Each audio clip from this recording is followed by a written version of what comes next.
India added a new billionaire every 5 days in 2024. India's economy grew at 7.7% in the last fiscal year. Faster than China, faster than the United States, faster than any other major economy on Earth. India launched a lunar mission, operates a homegrown space program, and is on course to become the world's third-largest economy within this decade. By almost every headline metric, India's rise looks unstoppable. And yet, nearly 90% of Indian workers have no employment contract, no paid leave, and no formal benefits of any kind. Nearly half of India's entire workforce still farms land that produces only 17% of the country's total economic output. India's top 1% controls 40% of all national wealth, while the bottom 50% of Indians share just 3%. So what is actually happening inside India's economy? And who is the growth really benefiting? To understand the paradox, start with a number that rarely appears in headlines. In 1947, when India gained independence, roughly 85% of the population lived in poverty by any reasonable definition. Decades of slow growth, economists called it the Hindu rate of growth, produced stability but almost no upward mobility for ordinary Indians. The 1991 liberalization changed everything, dismantling the license Raj system that required government approval for nearly every business decision. Foreign investment flowed in, competition arrived, and a new India began to emerge. By the 2000s, India's technology sector had become a global powerhouse, producing engineers and software companies that served corporations across the United States and Europe. Indian pharmaceuticals became among the cheapest and most trusted generic medicines in the world. Cities like Bangalore, Hyderabad, and Pune built what looked like a permanent knowledge economy. Between 2011 and 2023, extreme poverty in India fell from 27% to just 5.3%, lifting approximately 270 million people out of destitution. That is a genuine achievement, and it rarely receives the recognition it deserves. But here is where the story gets complicated. The sectors driving India's growth, technology, finance, pharmaceuticals, employ a relatively small slice of the population. India's IT services sector, for example, employs roughly 5 million people in a country of 1.4 billion. Meanwhile, 46% of India's workers depend on agriculture, a sector that is deeply fragmented, poorly mechanized, and increasingly vulnerable to climate shocks. The average Indian farm is less than 2 hectares, too small to generate income that a family can invest in anything beyond survival. Farmers cannot easily leave because alternative formal jobs have not been created fast enough to absorb them. Economists call this dynamic jobless growth. GDP expands, but formal employment does not grow at the same pace. India's youth population is enormous. 65% of Indians are under 35, and that demographic bulge should be the country's greatest economic engine.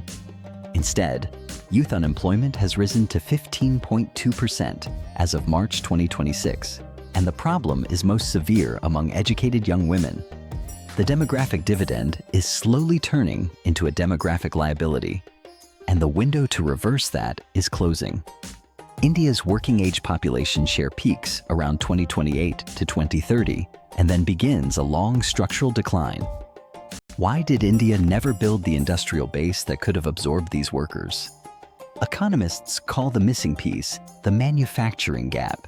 China's manufacturing sector absorbed hundreds of millions of rural workers across 2 decades, generating the upward mobility that created China's middle class. India attempted the same transformation through Make in India, special economic zones, and multiple policy cycles. But manufacturing as a share of GDP has barely moved in 4 decades. Part of the problem is structural. India's labor regulations historically made it expensive to hire workers and even more expensive to let them go. So manufacturers stayed small specifically to avoid triggering those rules. Infrastructure, reliable electricity, connected ports, efficient roads, lagged behind what factories need to compete in global supply chains. The informal economy filled the gap instead, and filled it permanently. Nearly 90% of Indian workers are in informal employment. No safety nets, no legal protections, no access to formal credit, and no clear pathway to scale. The informal economy is not a temporary phase India is passing through. The informal economy is the primary structure of India's economy, and it has been for generations. Now consider what GDP statistics cannot capture. India's caste system, formally illegal as a basis for discrimination since 1950, continues to shape economic outcomes in ways no growth figure reflects. Lower caste communities face measurably lower access to formal credit, formal education returns, and secure property rights. Growth, concentrated in cities and knowledge industries, does not automatically reach communities that have historically been excluded from those industries. The top 1% of India's population increased its wealth share by 62% between 2000 and 2023 alone. So what is the Indian government actually doing? Modi's economic agenda has produced real results in specific areas. Unified Payments Interface, UPI, made India a global leader in digital transactions, processing billions of payments monthly. Infrastructure investment has been substantial. Highways, ports, and a national broadband build-out are physically connecting regions that were isolated for decades. Make in India has attracted semiconductor and electronics investments from Apple, Foxconn, and Samsung, who now manufacture a meaningful share of global devices on Indian soil. The geopolitical moment behind this shift is real and structural. Global companies are implementing China Plus One strategies, deliberately diversifying supply chains into India to reduce exposure to US-China trade tensions. India is no longer just a backup option. India is increasingly a primary manufacturing destination for electronics, pharmaceuticals, and defense components.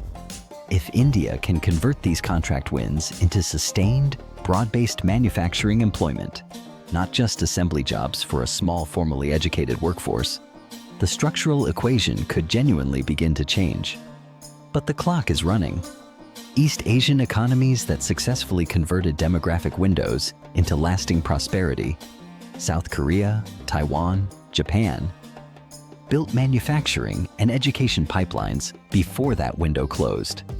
India has, by most estimates, realized only about a third of its potential demographic dividend.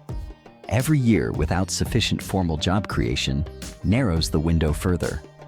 India is not a failing economy. India is an economy that has produced genuine wealth, real poverty reduction, and world-class industries, concentrated in a fraction of the population. The question that defines the next decade is not whether India can grow. India will grow. The only question is whether India can convert that growth into broad prosperity before the demographic clock runs out. What do you think? Can India turn the China Plus One manufacturing moment into real mass employment, or has the structural window already closed? Leave your answer in the comments below. If structural economic storytelling is what you come here for, subscribe to World Stages. A new episode drops every week.